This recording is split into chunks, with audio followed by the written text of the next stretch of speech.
Get ready. 5 seconds. Start. Sir, when one sees the estimates of the railways, one feels that the estimates are too much in regard to the foreign exchange component. I should congratulate the Railway Ministry for having spent less than the estimated amounts. But, sir, efficiency does not mean more expenditure. You may spend less and still you may feel very happy about it. Efficiency does not mean only a measurement in terms of money.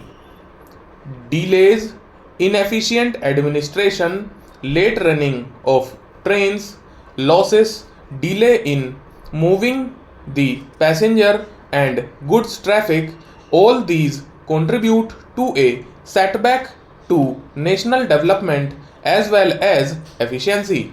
Sir, so much has been said about coal and about the failure of the railways to transport coal. Coming from a place with the largest production of rice, I can say with great emphasis that in Andhra, for want of wagons, rice could not be transported to the south and to other places, especially Kerala. Not only rice, but with regard to articles like jaggery, charcoal, timber, firewood, and other things, there was a heavy blockade in Andhra as far as the railways were concerned. Sir, while talking about coal, many honorable members referred to Bihar and West Bengal, but I would like to mention a word about the coal mines of the south.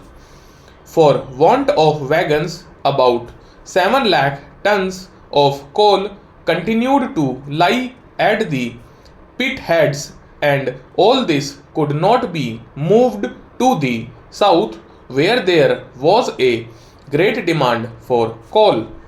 The coal production in the collieries was according to the plan. It was not as if the railways did not expect or that the colliery produced something more than the expected allotment, but the railways feel short of it.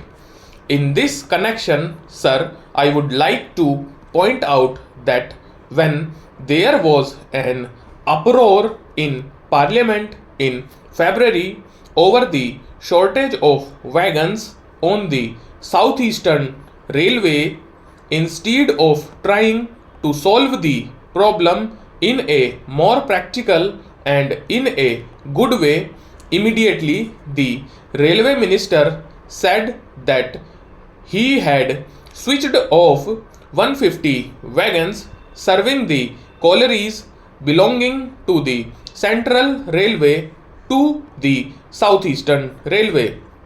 If you want to solve a problem, it is not by creating another problem. The Honorable Deputy Minister seems to be very doubtful, but I can tell him that 150 wagons were removed from the Central Railway. Yesterday, the Railway Minister, while answering one of the questions regarding the movement of coal, said that it was not always the railway's fault. I do agree that it is not always the railway's fault. The whole difficulty is that there is no coordination between his ministry and the other ministers. He also suggested that they would like to divert some of the coal to road and waterways. I do welcome that suggestion. From today's papers, I find that the World Bank, the Planning Commission, and the Railway Ministry had a meeting with shipping companies who are willing to supply 24 more ships to transport a million odd tons of coal to the south. In this connection, I would suggest that transport by water costs rupees 37 more per ton. Secondly, the coal supplied through ships is not graded properly in the sense that it gets mixed up.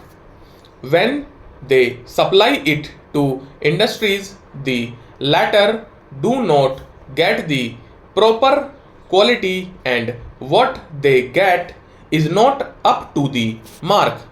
These things should be taken care of while diverting more and more coal towards the south through waterways.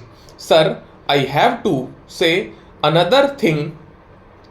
In the Niyogi committee, it was suggested that the railways should consider the question of their contribution to the general revenues. I do not say that the contribution from the railways to the general revenues is not good. It is quite welcome, but what I would suggest is that the railways can ill afford this much. Now that they have increased their dividend, they are not in a position to divert to that extent to the general revenues. If they have increased their dividend, it does not mean that the railways are prosperous, but what I feel is that the railways would do well to think twice about paying more because they have got any amount of work to be done in their own department. The dividend was increased on the understanding that there would be no change in the rates of freights, but the railways are not in a position to increase their freight rates because they have to face severe competition from other means of transport. Moreover, an increase in the contribution to the general revenues may affect national development. Therefore, I suggest that they should reconsider the decision about their contribution to the general revenues.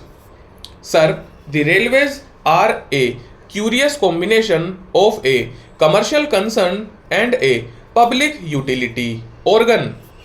On the one side, they have to spend more and more on the comforts of the nation, and on the other, contribute more and more to the national development. Stop.